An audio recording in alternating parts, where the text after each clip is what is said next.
Gente que Fala, o melhor programa de debates do rádio brasileiro. Gente que Fala tem texto e direção geral do jornalista Fausto Camunha. Gente que Fala reúne de segunda a sexta-feira formadores de opinião para discutir as principais notícias do dia. Gente que Fala tem o selo de qualidade ABCOM.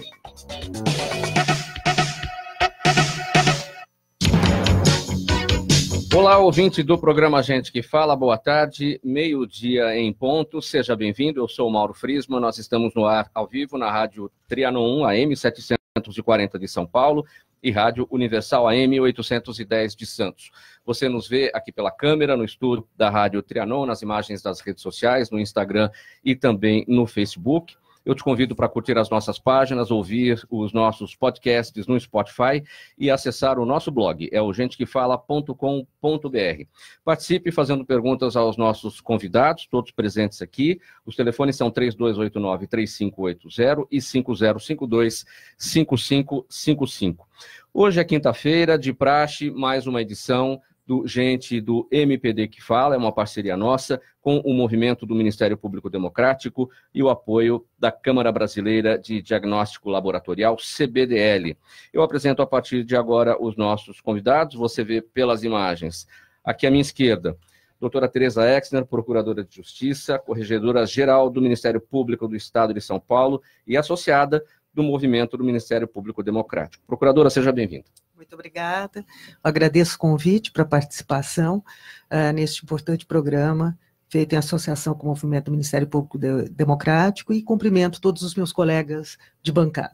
Nós que agradecemos a presença, é uma honra, procuradora. Também conosco aqui à minha esquerda, Márcio Gonçalves Moreira, administrador de empresas. Ele é presidente da Federação Brasileira de Administradores Hospitalares.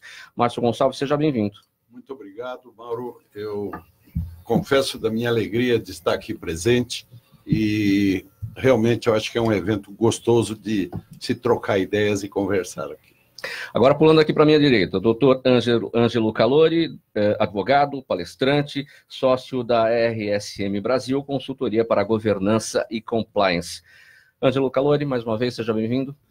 Obrigado, obrigado pelo convite, a iniciativa do Ministério Público Democrático e da rádio em sempre fomentar esses debates de temas tão importantes para o país e também dar as boas-vindas aos meus colegas de bancada.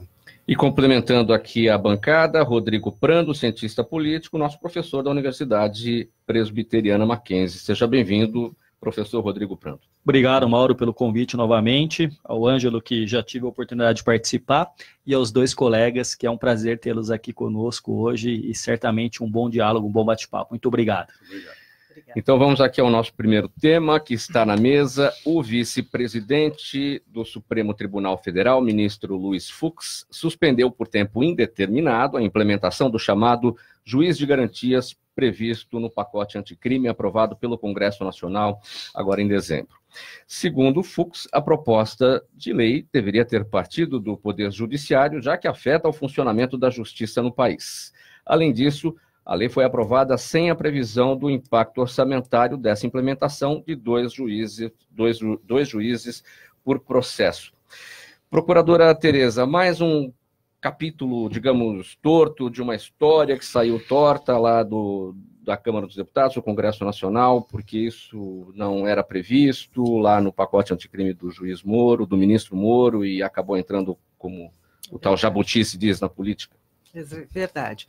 Bem, essa é uma questão realmente tormentosa e eu entendo aqui, eu sei que há críticas, né, à decisão do ministro Fux, mas, de fato, a questão, eu nem entro tanto na situação da importância ou não do juiz de garantias. Isso, para mim, é algo que, na verdade, aqui em São Paulo, por exemplo, nós já funcionamos dessa forma, porque nós temos aqui o DIPO, que é o Departamento de Inquérito Policial. Então, na fase inicial, todas as medidas cautelares, pedidos de prisão preventiva, provisória, são analisados pelos juízes que integram esse Departamento de Inquérito Policial aqui em São Paulo.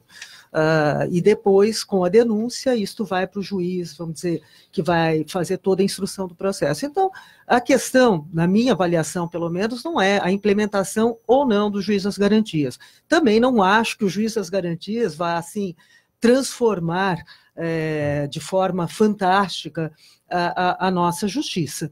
Não é? Mas eu acho que é um ponto positivo, é um passo importante, enfim. Agora, realmente, há a questão do tempo. Não é? A vacatio legis de 30 dias para implementação e para mudança de uma estrutura que vem funcionando de forma diversa há décadas, é realmente um prazo curtíssimo. É certo que o ministro Toffoli, né, na presidência e no plantão, adiou por 6 meses. Mas, de fato, talvez não seja o tempo suficiente, porque o judiciário também, cada estado tem a sua demanda e as suas necessidades. São Paulo, como eu costumo dizer, não é que é melhor nem pior, mas é diferente porque é a grandiosidade que nós temos aqui do serviço de justiça. Então, por exemplo, para você implementar o juiz de garantias em tão pouco tempo, né, então é a demanda orçamentária, realmente, porque você vai precisar naturalmente de mais juízes. Não é? Há comarcas que tem só um juiz. Como é que vai ser? Alguns dizem, mas usa o juiz da comarca vizinha, mas há comarcas vizinhas que são mais distantes. Quer dizer, como é que vai fazer para que esse juiz também tenha conhecimento de todas as provas, porque para ele decidir, evidentemente, ele tem que ter um conhecimento pleno. E mais do que em São Paulo, vamos pegar, por exemplo, o Amazonas, não é? Em que há comarcas que você leva dias de barco para chegar ali. Então, como implementar isso de uma hora para outra?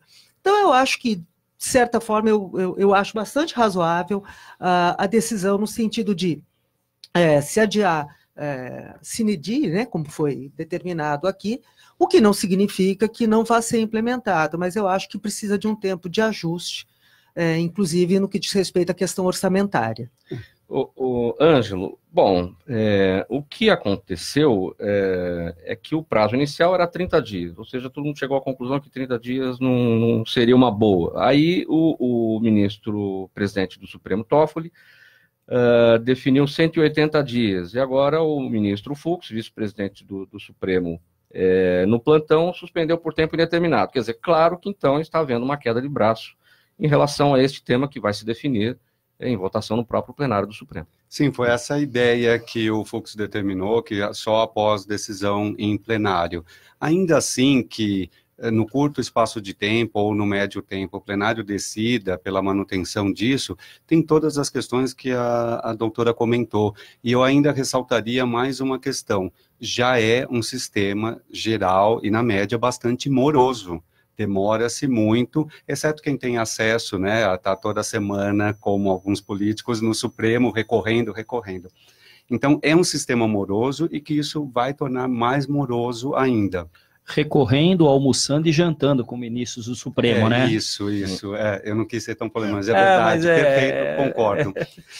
E tem, agora, por outro lado, eu vejo essa medida de juiz de garantia como saudável. Nas empresas, né, no setor público, no setor privado, que é a minha experiência, a questão de segregação de funções para evitar conflito de interesses é muito boa prática, deve ser. Agora, tem que se tomar um cuidado.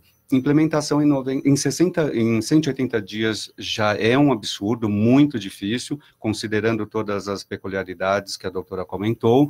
Em 30 dias, então, tem alguma razão por trás de querer implementar tanto rápido disso. E aí que gera mais suspeita sobre determinar algo tão rápido assim. Rodrigo, por que o juiz de garantias, ou o juiz das garantias, garantiria uma imparcialidade? É o que está sendo defendido por aqueles que são a favor dessa figura. Vamos, então, retomar um pouquinho no começo dessa história, como você bem colocou, ter o pacote anticrime do ministro Moro, não é? Então, a gente sabe que o ministro teve um papel importantíssimo na condução da Operação Lava Jato.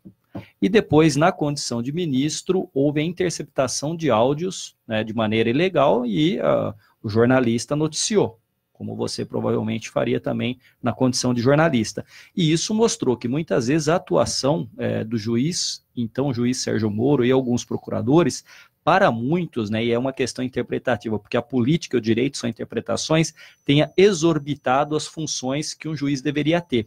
Então, isso fez com que, politicamente, o pacote anticrime, assim chamado, né, as medidas coligidas pelo juiz, tivesse um enfraquecimento no plano político. Porque uma coisa, aqui nós estamos com a procuradora, a doutora Tereza, uma coisa é um procurador, um juiz que determina, outra coisa é um ministro, um político que tem que negociar.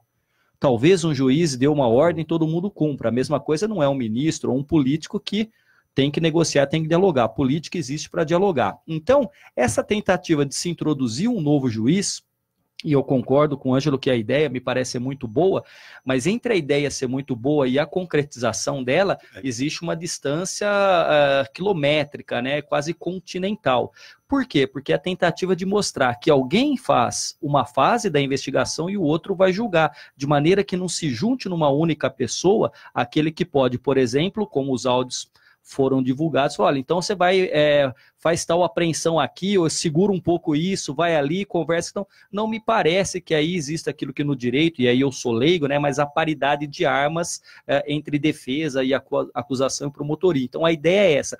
Mas aí, se me permite, trazendo um pouco para a política, essa suspensão está gerando uma microcrise entre os poderes, porque o presidente da Câmara, Rodrigo Maia, não gostou da suspensão do juiz Fux, dizendo que ele está intervindo num outro poder. Então vamos lembrar que o bom e velho Montesquieu, um clássico da ciência política, diz que existem três poderes, a harmonia entre esses três poderes, o executivo, o legislativo e o judiciário. Cada um tem a sua função, mas eles servem de contrapeso e freio ao outro poder, como, por exemplo, o judiciário e o legislativo frearam inúmeras iniciativas do presidente Bolsonaro no ano de 2019. Então, o que acontece? Uma das coisas que também é clássico na política é que o legislador, portanto, o deputado que faz uma lei, deveria conhecer muito bem o povo para o qual faz a lei e o país. Então, está muito certa a procuradora, porque só quem conheceu, por exemplo, eu desci o Rio Negro de barco, passando assim mais de 10 dias, sabe que uma comarca ou um município está distante do outro e é impossível. Então, assim, faltou um pouquinho a lição de casa dos legisladores, portanto, dos deputados, de saber que talvez a ideia seja muito boa, mas para a ideia ser boa, ela tem que ser factível, concretizada, e em tão pouco tempo não é fácil. Então, assim, é um pouco este panorama que gera essa microcrise institucional entre judiciário e o poder legislativo. Já que você destacou, Rodrigo, essa reação do presidente da Câmara, o deputado Rodrigo Maia, o que dizer então da reação do próprio ministro Moro, que aplaudiu a decisão do Luiz Fux, sendo que ele, como ministro, foi contra, digamos, foi frontalmente contra uma decisão tomada pelo próprio Jair Bolsonaro, presidente? Justamente. Então nós temos a figura do presidente, nós temos a figura do ministro Sérgio Moro, que até então pouco tempo era juiz, e você tem o parlamento. A grande questão é que a condição de ministro exige um trânsito e um diálogo político que o Moro, neófito nesse ambiente, não tinha. E muitas vezes as próprias posições... Nós temos o governo Bolsonaro alicerçado simbolicamente em dois pilares. O combate à corrupção na figura do ministro Moro e a questão do liberalismo econômico, das reformas e da condição da economia no Paulo Guedes. O Paulo Guedes está ali trabalhando, mas o Moro, inclusive porque familiares do presidente têm envolvimento ainda não esclarecidos com problemas na justiça, faz com que a figura de Moro fique arranhada e o próprio presidente tentando torear a opinião pública, as redes sociais e o parlamento. Lembrando que o presidente Bolsonaro desconsiderou a ideia de dialogar ou de formar uma base de coalizão, definindo todos como aqueles pertencentes à velha política e ele apenas e tão somente os seus como da nova política. Então o Moro ficou neste meio de campo, tendo que muitas vezes receber a bola, tocar e lá na frente cabecear e apitar o jogo. E não é possível. Ele não tem todas as habilidades necessárias para isso, Mauro. Márcio, o seu entendimento sobre essa questão, como é que você avalia? Para mim é uma questão realmente árida, mas... não é da sua seara, mas seu entendimento como cidadão. O que eu vejo é o seguinte, que a extensão territorial do Brasil e a implantação de uma figura dessa nova, vamos dizer, na gestão desse país, ela é muito complicada.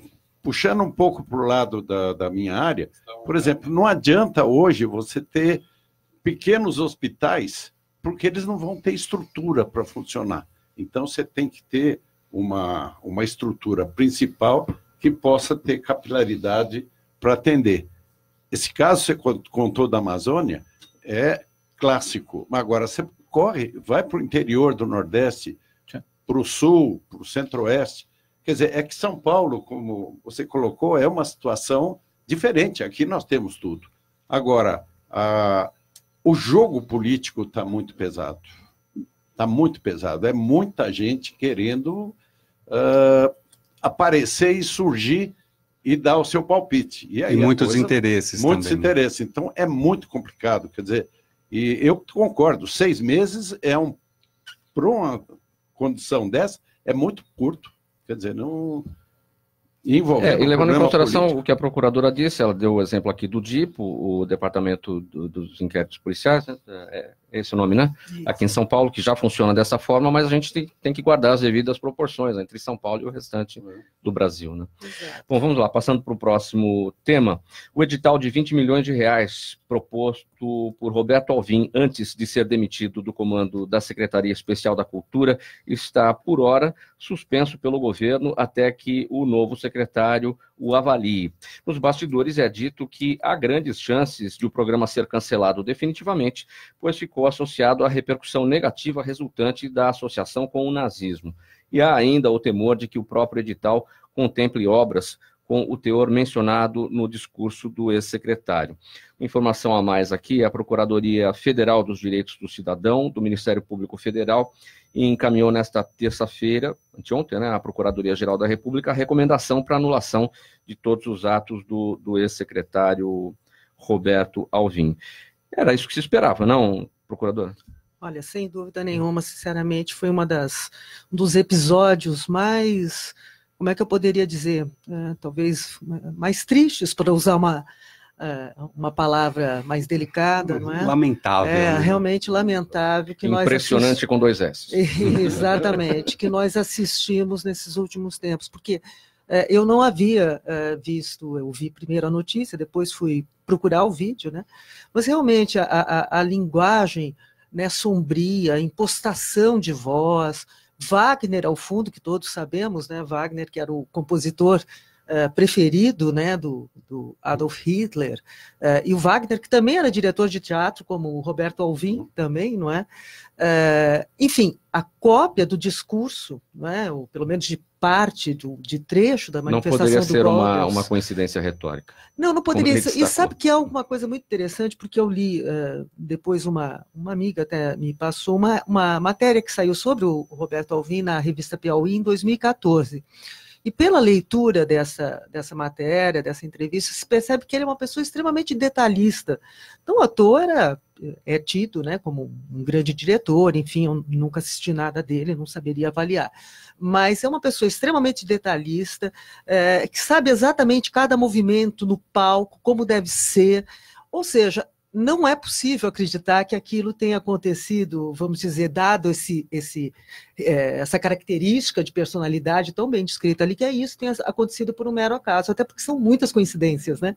Tantas coincidências assim realmente nos leva a acreditar que aquilo realmente partiu de um ato voluntário e absolutamente censurável, lamentável, não é? Porque o nazismo, todos sabemos, só não devemos esquecer para não repetir, né? Eu acho que essa é a grande...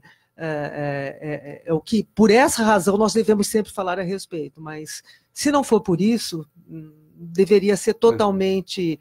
Deveria estar realmente, vamos dizer assim...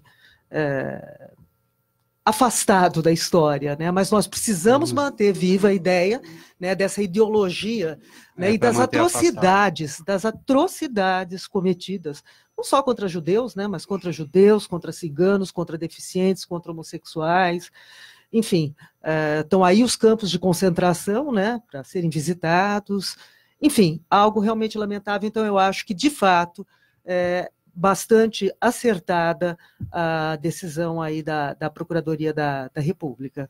Não há outro caminho, não é, para, vamos dizer assim, deixar claro perante toda a sociedade que isto não é admissível. Não pode ser admitido. Ângelo, sua avaliação. Eu acho que, além de tudo, ele tem que ser acusado de plágio, né? Porque plagiou um criminoso como foi Goebbels, um covarde que se matou e a própria família, e que usou para fazer o que ele fez para o regime nazista várias técnicas bastante questionáveis, como tudo que eles fizeram, para propaganda, até inclusive ofertar, vender rádio para promover, manipular informação. Ele foi o que se consta criador da linguagem subliminar, que a pessoa nem sabia que estava absorvendo aquela informação, né? Então, realmente, de causar um torpor na população alemã à época, para conseguir apoio, manipulando informação, omitindo informação. Então, realmente, alguém que pensa em Goebbels como alguma referência é lamentável. E ele faz isso com sabendo de tão detalhista que não dá para dizer alegar desconhecimento. Outra questão que eu queria colocar aí, que eu procurei dar uma olhada nisso e por minha avaliação, sim, vale questionar e cancelar o projeto, mas não antes de ler o projeto, não antes de entender, porque quase o comparativo de não vamos matar o mensageiro, talvez o projeto fosse bom, então vamos olhar o projeto. Foi feito por uma pessoa lamentável, como a gente já conclui e concorda aqui. Mas eu fui dar uma olhada um pouquinho o que o projeto propunha, né, para saber se o projeto era bom proposto por um canalha que foi o que ele fez. Mas mostra, sim, que tem uma intenção também por trás do projeto, né?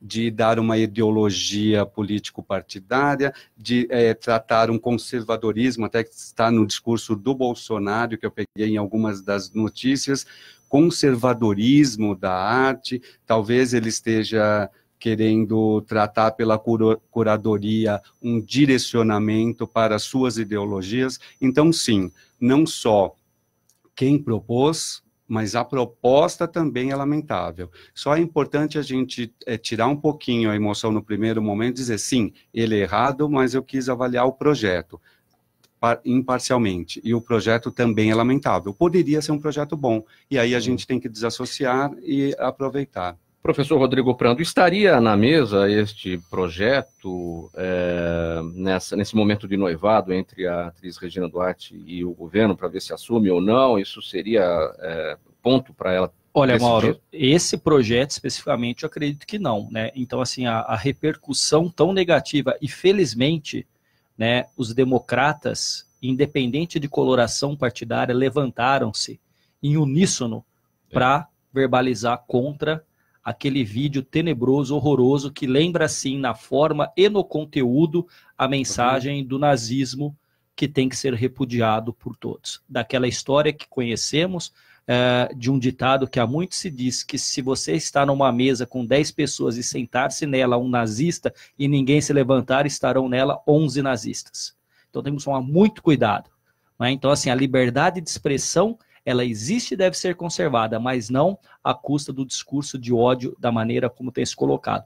E o que me impressiona é que este viés autocrático, muitas vezes, que emana do poder executivo, permitiu que muitas pessoas que são preconceituosas, que são machistas, misóginas, autoritárias, violentas, tenham nesse discurso que tem reverberado nas fibras da sociedade a possibilidade de também colocar as manguinhas de fora e lá.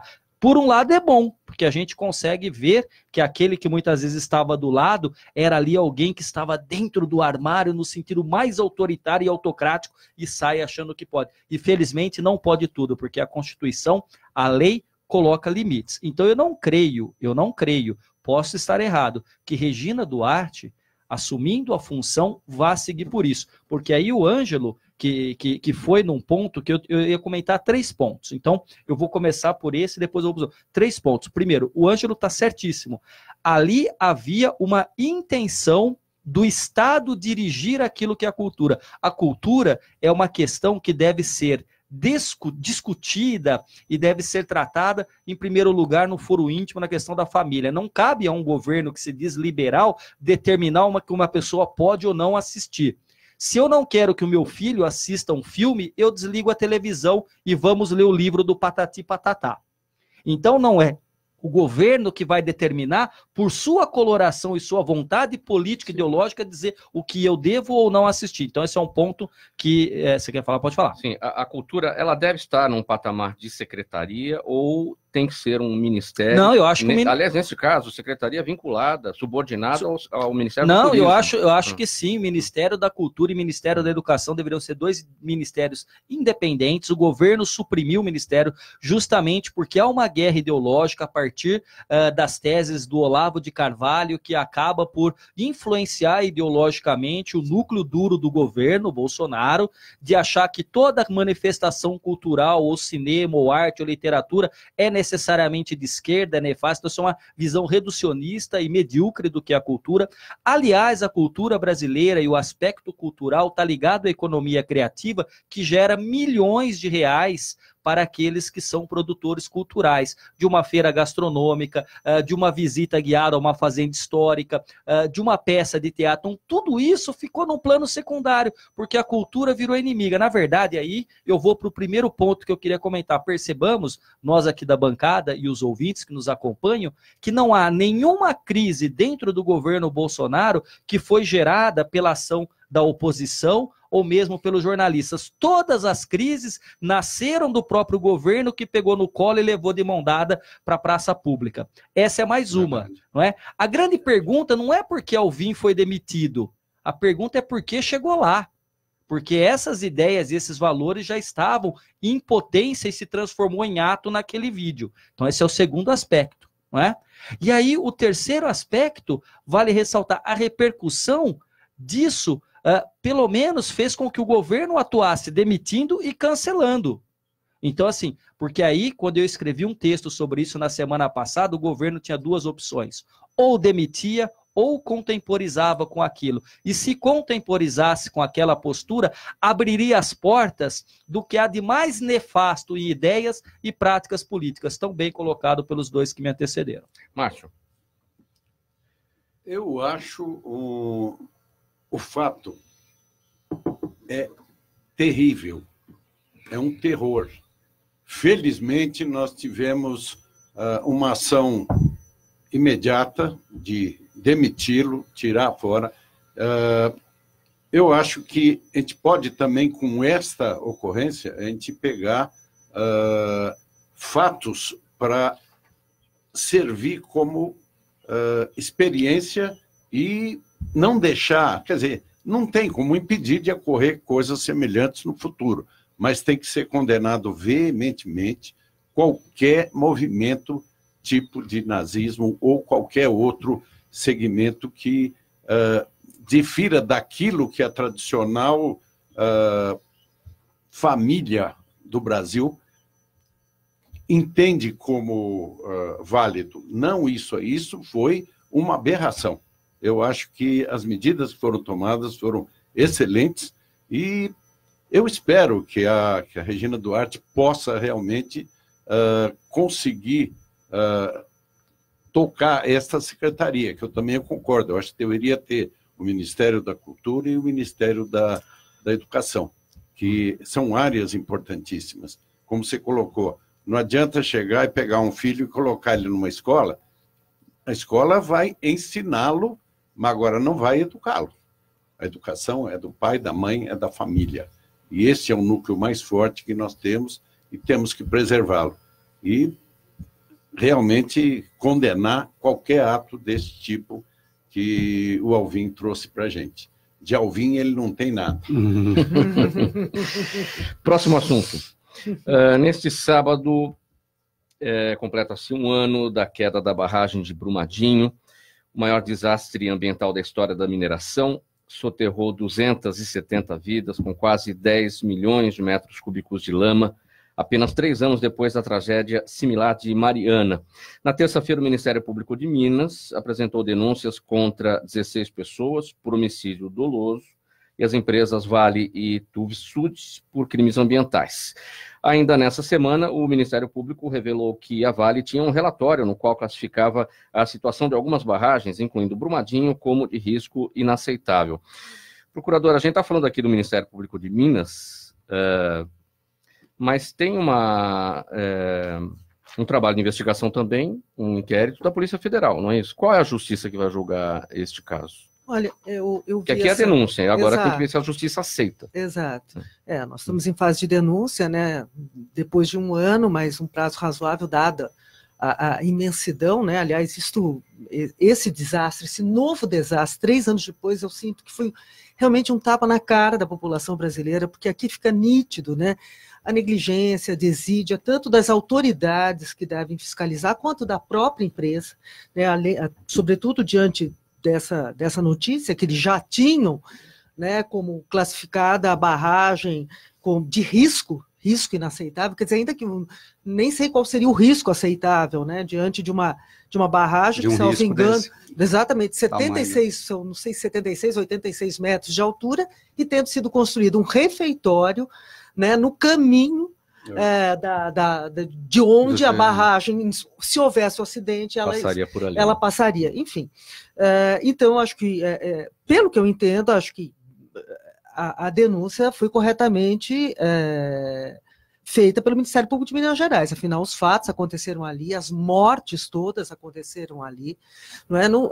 Eu não sei exatamente qual sinceramente, não tenho conhecimento do que a Polícia Federal investiga. Talvez seja o crime ambiental, que provavelmente, como todo o material, né, escorreu também para o rio, né, foram atingidos rios no local, pode ser que tenham atingido os rios também de outros estados. Eu realmente não sei dizer, não tenho conhecimento de qual é a investigação que está sendo feita pela Polícia Federal. Agora, me parece, diante daquilo que eu tenho conhecimento por notícias, né, evidentemente eu não conheço o inquérito, não conheço as apurações, é absolutamente correto a denúncia do Ministério Público do Estado, porque ali foram mortes, né? E eu acho que mesmo a denúncia por homicídio doloso, não é? Porque nós temos que começar a ter em mente, né, que algumas situações, aquilo que a gente chama do dolo eventual, porque é tão próximo, é tão evidente que isso possa acontecer, que não é possível mais eu me limitar simplesmente nessas situações de responsabilização a uma mera situação de culpa, não é? Porque está muito além, né? Nós estamos trabalhando, mineração é uma área de risco, é uma das maiores áreas de risco, ou seja, o trabalho tem que ser executado realmente da melhor forma possível e as cautelas têm que ser absolutas. Não é? Então, não se pode admitir. E isto, veja, repito, depois de 3 anos de Mariana. Né? Quer dizer, há 3 anos é a mesma Vale. Será que vem mais para aí? Pois é, então isso é uma coisa que nos deixa assim, bastante, esperamos, evidentemente que não, né? Mas é algo que realmente causa realmente, como eu disse no início, eu sinto como se fosse realmente um tapa na cara, e eu estava vendo, inclusive, o adoecimento mental da população de Brumadinho. Eu estava lendo ontem, 80% da população fazendo uso de ansiolítico e quase 60% de antidepressivo. Eu estive em Mariana, eu fui visitar ali as cidades da região e aproveitei para ir a Mariana cerca de 6 meses depois do incidente, 1 ano depois do incidente, e é impressionante como você vê mesmo o impacto e aí uma observação, uma provocação que eu faço, visão de população, a população da cidade de Mariana sendo preconceituosa com aqueles afetados pela barragem em Mariana, porque as pessoas começaram a receber os cartões de benefício necessários para a sobrevivência delas, porque perderam tudo, absolutamente tudo, inclusive vida de parentes e amigos, e eles eram meio que selecionados no comércio, nas cidades, já sabendo que é uma pessoa que eles começaram a chamar, depois de um tempo, de preguiçosos. né? Eu soube também, fiquei horrorizado com isso, e as crianças que estavam nas escolas municipais tiveram que ser isoladas. A prefeitura direcionou, como eu soube, uma escola só depois, porque as crianças da cidade estavam hostilizando as crianças da região afetada, né? Então, são tantos impactos. A tragédia da tragédia. A tragédia da tragédia, né? E o ser humano com o ser humano, né? E é evidente, isso é questão de impacto, e eu que já há 15 anos trabalho com governança, e a ideia, como a doutora lembrou, faltou prevenção, né? Duas coisas a observar aí. Uma visão de prevenção, como assim colocar refeitório, pousada na direção disso, né? E aí, separar a tragédia em dois efeitos. O ambiental, que já é terrível, mas poderia ter sido evitado todas as mortes se tivesse tido o mínimo de prevenção com o mínimo de investimento, porque sempre vão fazer a conta, os executivos fazem essa conta, que é impressionante. Você não consegue convencê-los, eu falo pelo amor ou pela dor, como gestor de governança corporativa, né? Faça, porque você gera valor, gera benefício, né? A proteção que tem para a empresa, para os colaboradores, não vale a pena. Então, poderiam ter tirado. E é engraçado, né? No passado, as construções, o banheiro, quando o banheiro era construído fora de casa, eu sempre uso esse exemplo nas aulas, os banheiros eram construídos num declive, distantes e fora do... porque ele contamina a casa. Fizeram a barragem com isso, ao contrário, né? A parte ruim acima de tudo. É impressionante, é tão básico, tão lógico, e não pensaram nessa questão de prevenção, descaso, que é importante, porque realmente foi descaso. Ou talvez até tenham pensado, mas não vai dar nada. Né? Não vai dar nada, né? É porque tem isso, a visão o risco é com o vizinho, né? Não com a gente, né? Então tem esse problema. E reforçado por outra coisa que eu falo também para as minhas turmas, que é a questão de não venha com compliance, que é aquele compliance aderente à norma. Isso aqui aconteceu, a Tuvisud alegou que a barragem estava aderente aos requerimentos regulatórios previstos para aquilo. Mas é suficiente? E eu preciso fazer gestão de risco, prevenção, limitado ao que me pedem? Ou eu posso olhar mais à frente e ver que devo ser preventivo? Então, faltou um monte de coisa. E foi legal, bem lembrado, de colocar, falando de Brumadinho, porque eu tinha colocado na minha observação aqui isso, 1 ano de Brumadinho e 4 anos quase de Mariana, com todos esses impactos que... o impacto ambiental talvez não conseguisse preservar, mas dá para mitigar, que é o que a gente fala, não evitar, não, mas mitigar o impacto ambiental, mas sem dúvida o impacto humano que foi o mais terrível. Um ano de Brumadinho... Parece que aquela situação de a porta arrombada, agora vamos... Não aconteceu.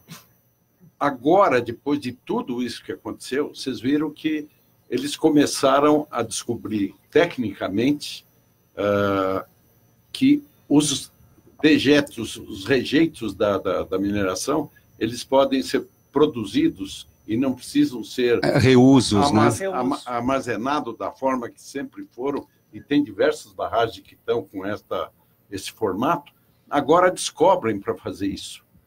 Por que isso não... Porque envolvia dinheiro necessário. Já se sabia, evidentemente. E aqui no país, a gente tem uma coisa que é memória do país, é uma coisa muito séria. Vocês viram o que aconteceu com a Torre Gêmeas 11 de setembro. O mundo inteiro ficou estarrecido e eles fizeram de tudo para a memória dos que morreram lá. Tudo isso, existe um envolvimento grande. Aqui deram notícia, a coisa some.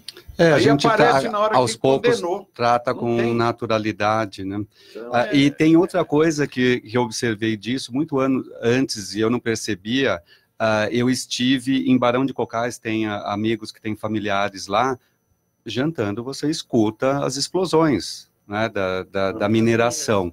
E depois do incidente, começou a história da sirene e evacuação. Aí entra aquela história, uma vez toca a sirene, não é nada. a população se mobiliza, Olha tudo o não é novo. nada. Olha o risco que é este alerta indevido também. Toda hora. Eles fizeram, acho que umas 3, 4.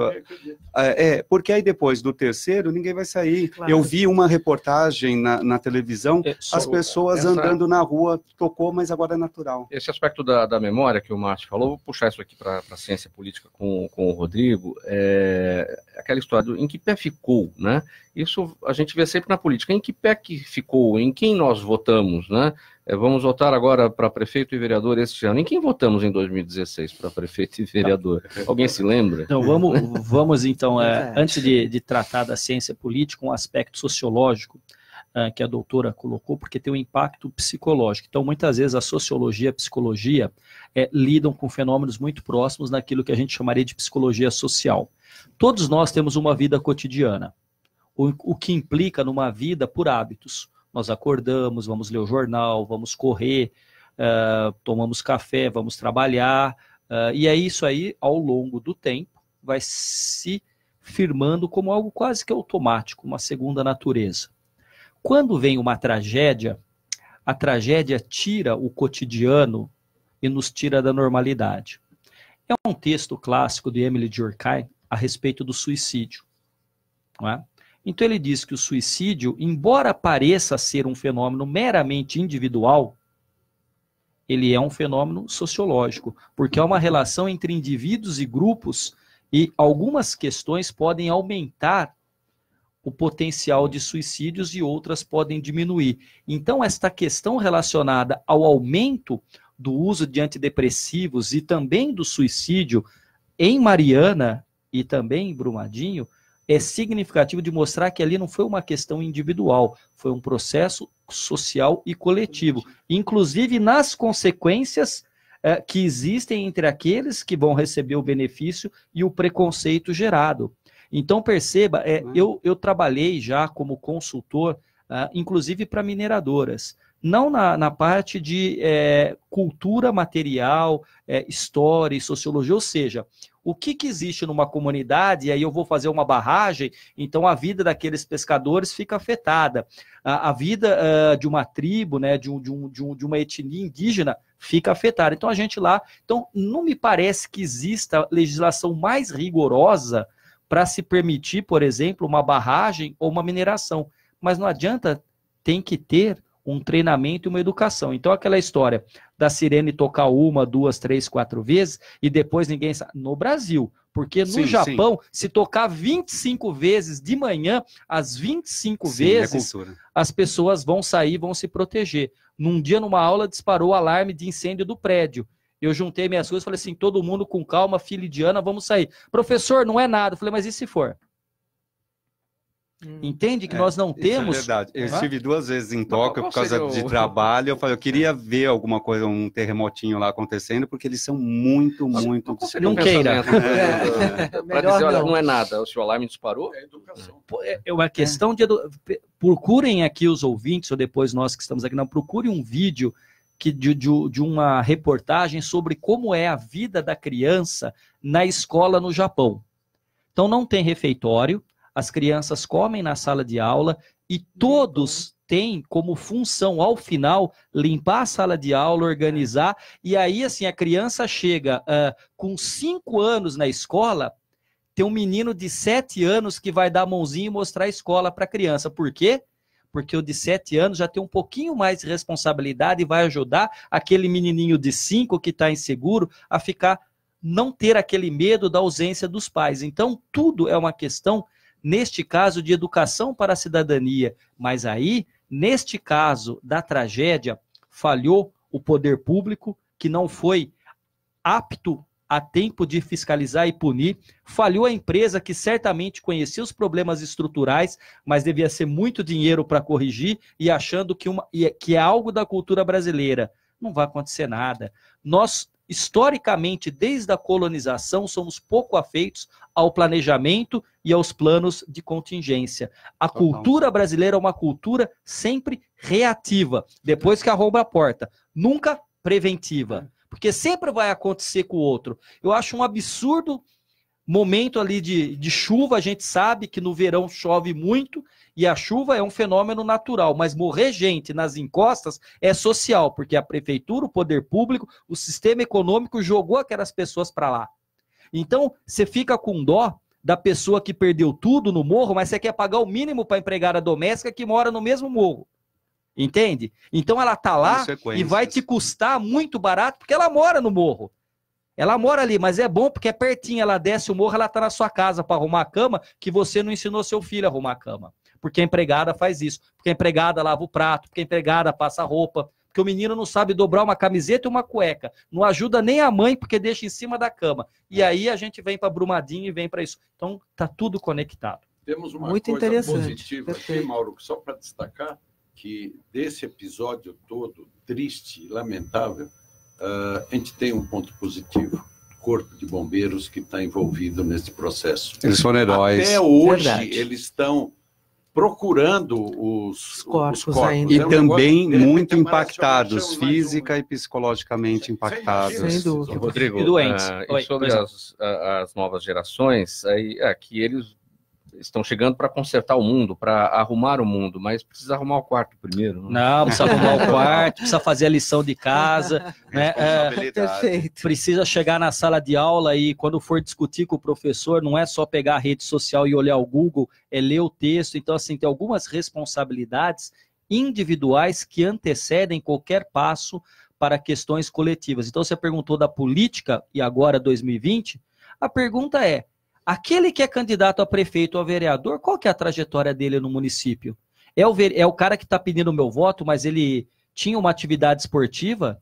Ele tinha o time de futebol e ele dava educação física para as crianças? Talvez seja um bom nome para eleger como vereador. É alguém da igreja que faz um serviço voluntário, por exemplo, com dependentes químicos? Talvez as pessoas têm trajetória. Então eu vou colocar o meu voto para um vereador e para um prefeito que não vai ficar discutindo esquerda e direita, que isso é uma coisa que para o município não interessa. Interessa no município iluminação das ruas, calçamento, questões que dizem respeito ao cotidiano e à vida do cidadão. O buraco da rua não é de esquerda ou de direita, você falou né? do jovem, a coisa principal como professor, respeito. Ah, sim.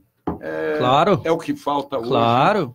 Que o garoto chega na classe... Mandando, paga, manda. É um absurdo. Meu pai paga a escola, ser obrigado a... Comigo não acontece, viu, meu amigo? Comigo não acontece, que quando eu falo assim, mas eu tô pagando. Falou, ótimo, então continue pagando, senão você vai ficar inadimplente. Mas eu não sou um produto que estou comprado e não estou te vendendo. Eu sou um professor e também educador. Se a gente colocar essa relação, mesmo que pagando, como se fosse entrar para comprar um tênis, porque uma vez numa instituição que eu trabalhei há muitos anos, um aluno me disse isso, que pagava o meu salário, e eu pedi licença, fui até a tesouraria ver quanto era a mensalidade, aí eu dividi pela quantidade de aulas e coloquei na carteira dele o dinheiro, falei assim, então pode se retirar, eu estou pagando pela sua ausência. Aí ele se impressionou, regalou o olho, não, mas eu não quis ofender, mas me ofendeu, porque você não me compra. Quem paga o meu salário não é o senhor, é o meu patrão. O Márcio, em entrevista recente, o novo superintendente do HCOR, Fernando Torelli, fez previsões contundentes sobre as tendências do setor, com destaque para a verticalização. Segundo ele, o Torelli, os hospitais de origem filantrópica e os religiosos terão de ser reinventados. Não tem como competir com quem está muito capitalizado. Quem não se integrar a uma rede de atendimento e não se der conta da força dos indicadores de qualidade e de transparência, será engolido pelo mercado, alertou Fernando Torelli. Você concorda com ele? Concordo. Eu conheço bem. Torelli é um excelente profissional, uma pessoa indicada para isso mesmo. E ele falou com muita propriedade isso daqui, que essas tendências de verticalização, isso já vem de 1970, com os próprios planos de saúde já restringindo os atendimentos a um grupo fechado, porque é muito difícil você ter um plano de saúde que permita também reembolso. Isso é uma coisa que mata qualquer planejamento de plano de saúde. Ou a anuidade vai a preços exorbitantes, ou é muito difícil de administrar isso. Dentro da área de filantropia, isso eu conheço também, porque eu, além da federação, eu sou presidente de uma fundação que tem como mantenedor de um hospital filantrópico no interior de São Paulo. E a gente vê que a gente precisa ser criativo ao máximo. Um hospital filantrópico não pode ficar sentado esperando que o SUS vá remunerar e ele poder ter um atendimento satisfatório. Porque o que é repassado do SUS, o que é pago por uma consulta, por um procedimento, é uma coisa que a gente pode dizer vergonhosa. Agora, o sistema SUS, eu considero o melhor sistema que tem de saúde no mundo. Agora, ele tem todas as dificuldades, todas os desenhos de outras atividades no país. Quer dizer, ele precisa ser repensado, as pessoas precisam entender bem e precisa ter uma integração muito grande entre o prestador de serviço, o tomador do serviço e, principalmente, o cliente. Quando se fala de uma operadora, ele tem um cliente, que é o que paga a... Agora, esse sim é cliente, né? Quando ele está doente, ele é o paciente. Mas agora, qualquer uma dessas associações ou entidades, elas precisam saber o que ele quer, o que o paciente ou o que o cliente precisa, porque senão ele vai perder. Porque hoje o conglomerado está tão pesado, quer dizer, cada um comprando mais unidades, hospitais comprando outros hospitais. Então, com isso, eles conseguem fazer uma rede, por exemplo, de compras, que eles conseguem preços muito mais baixos, e quem trabalha sozinho acaba tendo uma dificuldade muito grande. Hoje, um hospital com menos de 100 leitos, ele é inviável. Ele é inviável, porque ou ele não vai ter uma série de recursos que ele precisaria ter, porque nós tivemos aquele boom de tomógrafos, na Avenida Paulista tinha mais tomógrafo desde o Jabaquara até Santana do que na Europa, alguns países. Quer dizer, isto custou muito naquela época. Hoje está diluído, mas esse hospital que nós temos, por exemplo, no interior, ele é um hospital que ele tem quase 400 leitos, um hospital filantrópico, um hospital que tem uma resolução fabulosa, só que o que a gente faz? Nós temos parceria. Ele é um hospital de referência na região. Agora, se hoje alguém for montar um outro hospital lá, vai ser muito complicado, porque a região não comporta.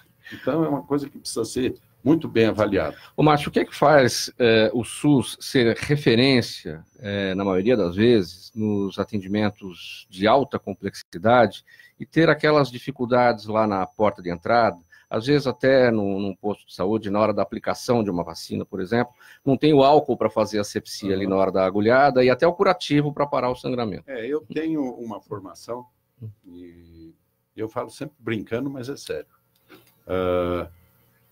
O Brasil precisa muito de administração, ele precisa de gestão. E hoje a coisa caminha de uma forma que todo mundo acha que entende de tudo. Então, você vai pegar, por exemplo... As redes sociais que o digam.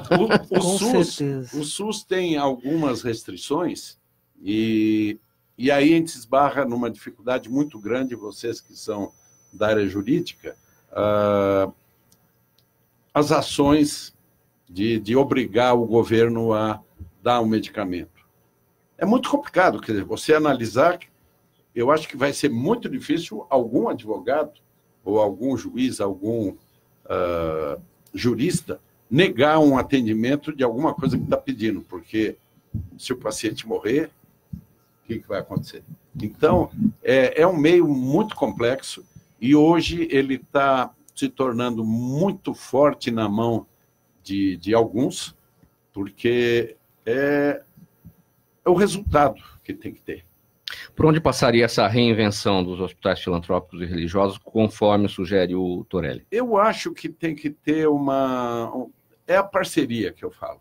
Então, por exemplo, você pode ter numa cidade um hospital e não necessariamente você tenha que ter tudo ali, mas você pode ser uma referência e você pode encaminhar alguns casos mais complexos para outras instituições. Isso dependeria de legislação. Uma limitação de atuação. Então tem que haver uma divisão de atendimentos e de responsabilidades. Quer dizer, todos são responsáveis pela saúde, mas precisa ser dosado isso. Porque não pode querer que um hospital médio ele tenha tudo, que ele atenda a tudo. Então, você hoje tem diversas coisas. Você tem os planos de saúde, os mais variados, com abrangências diferentes, com rede própria, sem rede própria. E então, uma política de deshospitalização muito grande. Então, é muito difícil a gestão da saúde, mas a gestão em geral, e é muito importante a parceria das instituições com os órgãos, principalmente municipais. Porque você tem a política grande do governo federal, vem para os governos estaduais, mas a capilaridade nos atendimentos nos municípios, ela precisa ser trabalhada com uma parceria, ela precisa ter uma força para poder atender. Isso dependeria de legislação. Também, mas é muito forte a conscientização disso. E na federação nós temos esta missão de procurar cada vez mais formar os profissionais, no nosso caso, os gestores da saúde, que anteriormente a gente sempre chamava de administradores hospitalares. Existe esta formação específica. Uhum. Só que são algumas profissões que elas têm um leque aberto muito grande. A administração O advogado pode ter uma pós-graduação em administração. O nutricionista pode ter uma pós-graduação em administração. O médico pode ter uma formação de pós-graduação. Agora, o administrador, eu não posso fazer pós-graduação em direito, não posso fazer em medicina, tal. Então, a área da administração ela é fundamental. E a gestão da saúde é... Você quer falar, né, Ângelo? Sim, eu queria destacar também que foi destacado pelo Dr. Fernando Torelli a questão de dados. É um impacto bastante importante para o mercado inteiro pela Lei Geral de Proteção de Dados, mas a segurança cibernética... Né? Então, não só o vazamento de informação de qualquer natureza. Ele é importante para todo o mercado, a proteção do dado, como tem se falado, mas ele é fundamental para o setor da saúde, que lida com os principais dados sensíveis, segundo a legislação. Imagina o vazamento de um prontuário médico com detalhes de exames e de vida e morte das pessoas, né?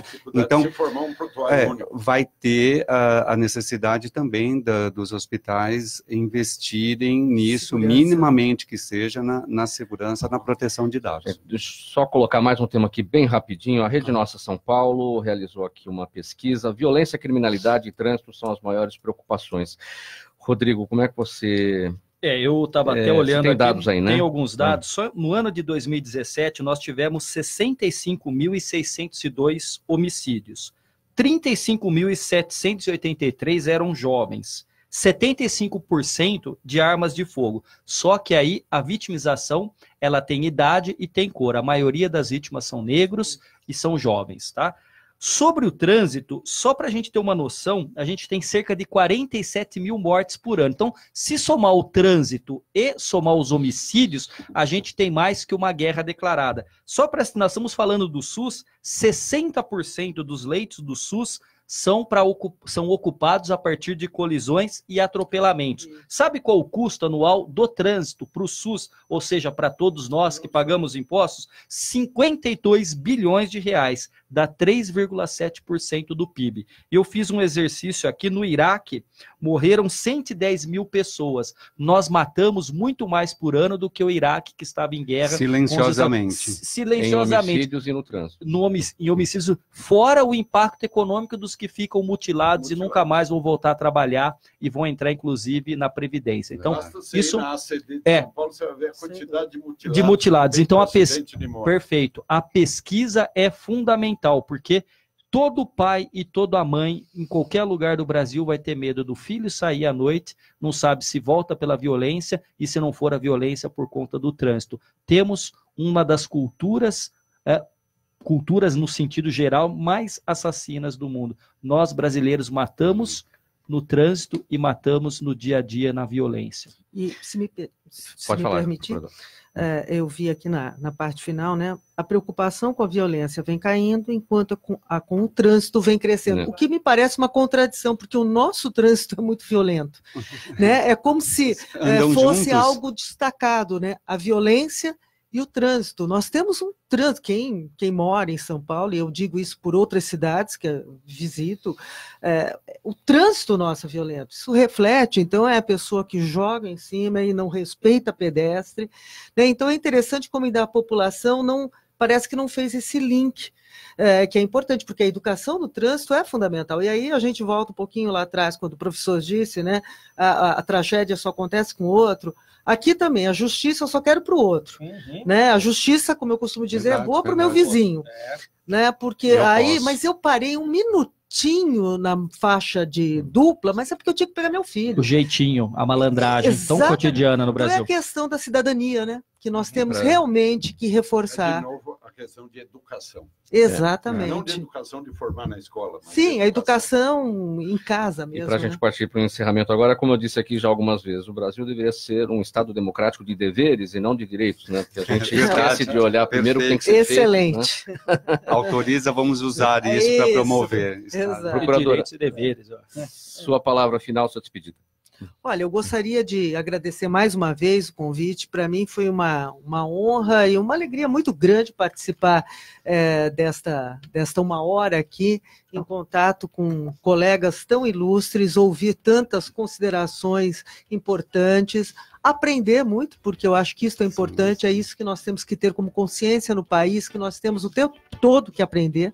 Como se disse aqui, né, alguém falou das redes sociais, nas redes sociais nós, na minha avaliação, nós estamos emburrecendo um pouco, não é? Porque tudo que chega ali nós não queremos refletir a respeito, né? Nós não queremos. Exatamente, nós queremos que nos deem já informação pronta e acabada. Então, isso aqui, ouvir, né, é muito importante, porque nós estamos num momento, né, da cidadania em que se dizia, ouvi isso e eu achei excelente, né? Antes dizia-se que as paredes tinham ouvidos, e hoje os ouvidos têm paredes, que nós já não estamos mais acostumados a ouvir, só a falar. Então, eu agradeço muitíssimo, muito honrada com o convite. Muito obrigada, Mauro, muito obrigada, Rádio Trianon e MPB. Palavra final, Márcio.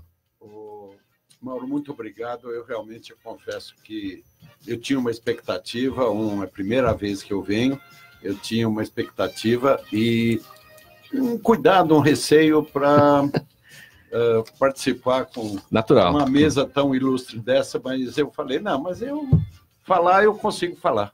Então, na realidade, é o cidadão que se posiciona, se coloca. Então, para mim, foi uma oportunidade excelente. Eu quero agradecer a você, Mauro, a Rádio Trianon, a esse trabalho muito bonito que vocês fazem, porque é a ocasião de se conhecer o que o brasileiro pensa, e daqui, tenho certeza, saem uma série de soluções e sugestões para melhorar este país. Ângelo. Tá, muito obrigado. Agradecer à Rádio, Mauro, você, a equipe técnica que sempre nos ajuda, ao MPD, por incentivar isso. É importante essas discussões que a gente tem aqui, sempre com um olhar profundo disso, entendendo outros impactos da sociedade, a gente olhar o cidadão comum, e sempre isso que tem discutido. E essa é a minha terceira participação aqui. E uma coisa que é impressionante, aqui parece que o tempo passa mais rápido, né? Uma horinha a gente conversando, tem que aumentar o tempo do programa. Né? Perfeito, muito obrigado pelo convite e agradeço aos participantes também, muito prazer. Professor Rodrigo. Faço das palavras dos meus colegas um agradecimento extensivo a você, Mauro, à rádio, ao MPD, a toda a equipe técnica, e foi um prazer estar aqui com a Tereza, com o Márcio e novamente com o Ângelo. Foi uma hora muito proveitosa, muito gostosa, e que seja assim sempre com todos os convidados, porque você conduz muito bem. Muito obrigado. Muito obrigado pela presença de todos, pelas palavras, por atender a gente em nome da equipe do programa Gente que Fala. Hoje, mais uma edição do Gente do MPD que Fala, uma parceria nossa com o movimento do Ministério Público Democrático e o apoio da Câmara Brasileira de Diagnóstico Laboratorial, CBDL. Mais uma vez, Procuradora de Justiça Tereza Exner, o administrador de empresas Márcio Gonçalves Moreira, o advogado Ângelo Calori e o cientista político professor Rodrigo Prando. Na mesa de som, o Sérgio Souza, também gerente técnico da Rádio Trianon, apresentação minha, Mauro Frisman, pauta e redação Pedro Schiavon, diretora de produção é Zenilda Salvato, diretor-geral do programa é o Fausto Camunha, e do outro lado, o Gente que Fala, você ouvinte, a razão da nossa presença aqui todos os dias. Muito obrigado pela audiência, tchau, até amanhã.